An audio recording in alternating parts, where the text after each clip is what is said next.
Hi everyone, today I'm going to talk about the situations in which just communicating is not enough in a relationship and what you should do instead. Because sometimes we get told, hey, just communicate what's on your heart, and it is nowhere near enough or might even make things worse.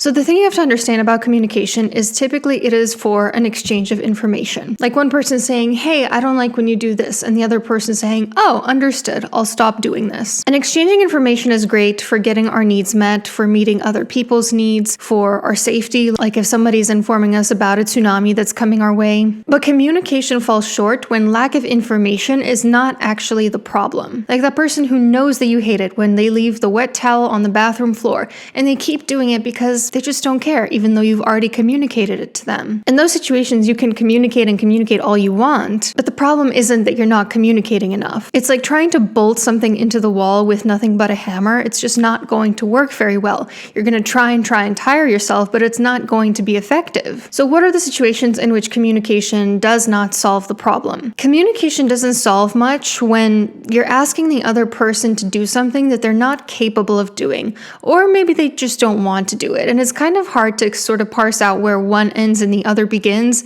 In Romanian, we have this expression, I've mentioned it before, there's no such thing as I can't, it's only I won't. You know, it's kind of hard to say. Like at what point does somebody not have the capacity to stop yelling at you because they're just that emotionally dysregulated? Or at what point are they choosing not to go to therapy to work on that thing? You know what I mean? But regardless, it's not really relevant whether they can or won't do it. The point is that it's not going to happen. So you could say to the other person, please work out, I am so worried about your health, and it will not matter. Because if their health is simply not a priority for them, it doesn't really matter how hard you try to explain that you want them to stay alive for long, you don't want to grow up old without them, you're really worried about their health. It doesn't matter. They're not going to do that until they genuinely want it.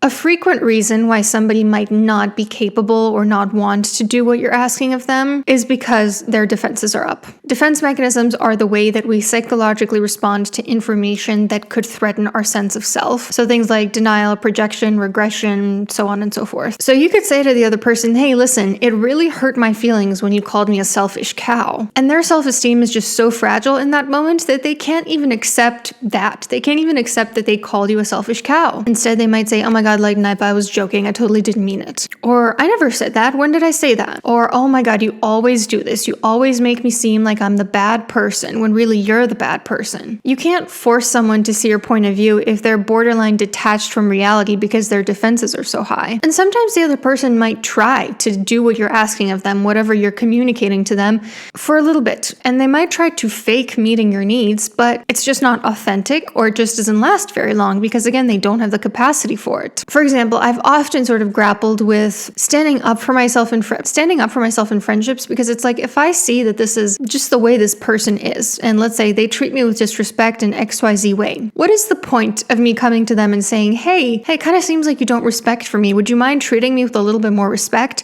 What's the point? So that they can fake it for a little bit, maybe at best. And in the back of my head, I'll always be wondering, oh, but do they actually mean it, or are they just trying to appease me? And usually, even if they try to fake meeting your needs with something like showing you respect if they don't actually respect you, it doesn't last very long because people can only go so long without revealing their true authentic feelings. So if they, for example, don't respect you as a person, at some point that's going to show up even if they try to pretend they do. Another reason why they sometimes simply cannot meet your needs even if you've communicated them is the problem isn't communication, it's compatibility. Like if, for example, you have a partner and you are the type of person who, when you're in a relationship, you only have eyes for your partner. And it really hurts your feelings if your partner isn't the same and they have a wandering eye. You might communicate to them all you want, like, hey, it really hurts my feelings when you check out other people in front of me, or whatever it is. It's not going to change how they truly feel about it, is it? They might be able to abstain checking out other people in your presence, but that's not going to change the fact that deep in their heart, they feel this magnetic pull towards other people. The issue isn't that you're not communicating it well enough, it's that the two of you are just ultimately not compatible in a relationship together. And another reason why the other person might simply not be able to meet your needs is if they have a very rigid personality, typically low in self-awareness. They don't want to change. It's either too costly for them, meaning, they just don't want to invest the energy in changing, or they don't even value you enough to try. So you can say to them, hey, please stop calling me a selfish cow. And they're just going to respond, no. Or, but you were being a selfish cow. So you might be hearing this and feeling like you're going a little crazy because it's like, okay, if I can't communicate my issues, if that's not going to solve the issue, what does actually solve the problem? Well, I'll tell you right after a quick word from today's sponsor, June's Journey. I am very, very selective when it comes to video games. I will only ever promote a video game that brings some sort of value to the person playing it, whether it be creativity, empathy, teamwork, visuospatial skills, something along those lines. And June's Journey is one of those rare video games that I do endorse and is completely free to download. June's Journey is a beautifully crafted hidden object mystery game set in the 1920s. It follows June Parker, a sharp amateur detective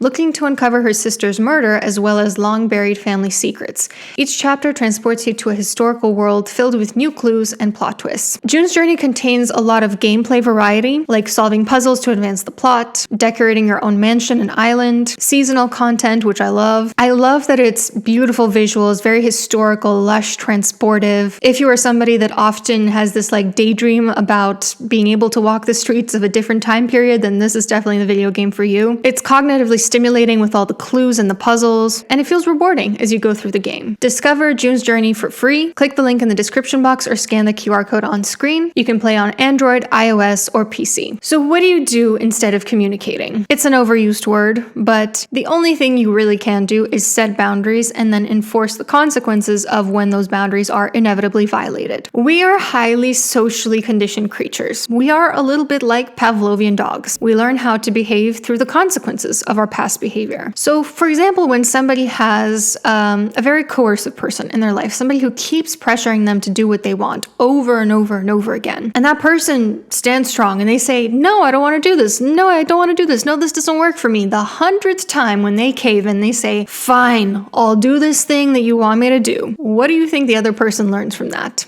I have to push 100 times before that person caves. So the next time this happens, I'm going to make sure to keep pressuring them at least 100 times. Let's use an example. Let's say you've told your situationship that you are looking for a committed relationship, but he just keeps not committing to you. You hear he's out with other women, he won't take you on a date, he texts you back every few days. Communicating further is not what's going to help you. What will help is enforcing consequences to your boundaries. So the next time he texts you at 3 a.m., you up? One way to set a boundary is to actually not respond at all. Another way is to wait until business hours and to say something along the lines of, I'm not available for booty calls, or that was really disrespectful. That is the boundary. You don't have to say, I'm setting a boundary that, please don't talk to people like that. They find it so annoying. You don't have to communicate, as I already told you, I'm only looking for a relationship. If you want to see me, take me on a real date. No, the time is past communication. Communicating even harder is not going to work. As an author, something that we talk about a lot is the concept of showing versus telling. When an author is telling the reader something, it's like, Mariah felt blank. She felt blank because blank. And this relates to the overall theme of the book, which is blank.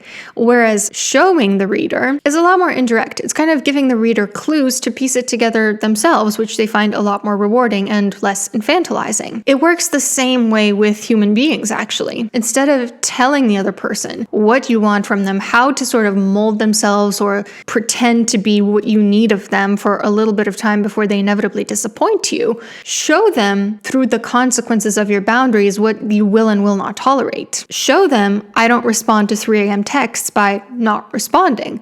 Show them, I'm not available for a booty call by not being available for a booty call. You are conditioning the other person to give you what you need, or at the very least, stop wasting your time.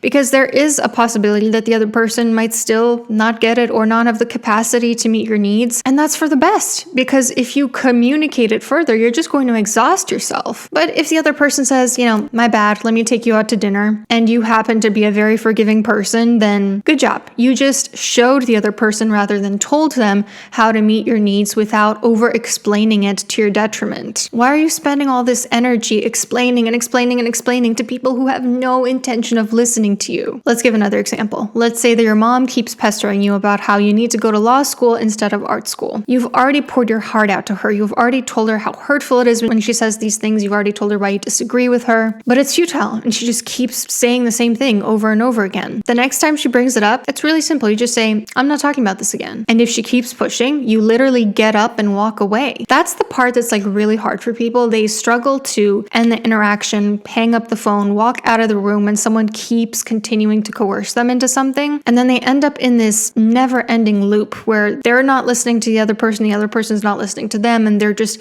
explaining and explaining and explaining, and the other person is not absorbing any of it. But if they end the cycle, cut it short, and force a consequence, eventually mom learns, every time I push, conversation ends. So she's going to stop trying eventually, after probably a bit of escalation, because she's learned her behavior is not producing the desired outcome. Like I said, she might escalate to a different technique, like emotional blackmail, or yelling, or whatever it is. Then you enforce consequences with that too, until eventually she's out of chess pieces, and she realizes, okay, I've tried everything, none of it works. So every time she says, I paid for private high school thinking you were going to do something with yourself, you don't explain yourself. You just say, wow, what an incredibly hurtful thing to say. And you get up and walk away. Does this mean that we should never communicate? Of course not. But before you waste your breath, ask yourself these questions. Have I already tried communicating to this person? Was it effective, or was it kind of pointless? Does this person have the capacity or desire to truly actually listen to what I'm saying to them? Do they have the capacity or desire to do what I want them to do? If not, stop wasting your breath. Quietly show people how to treat you instead of telling them. What do you think about this technique? And don't forget to check out June's journey if you haven't already.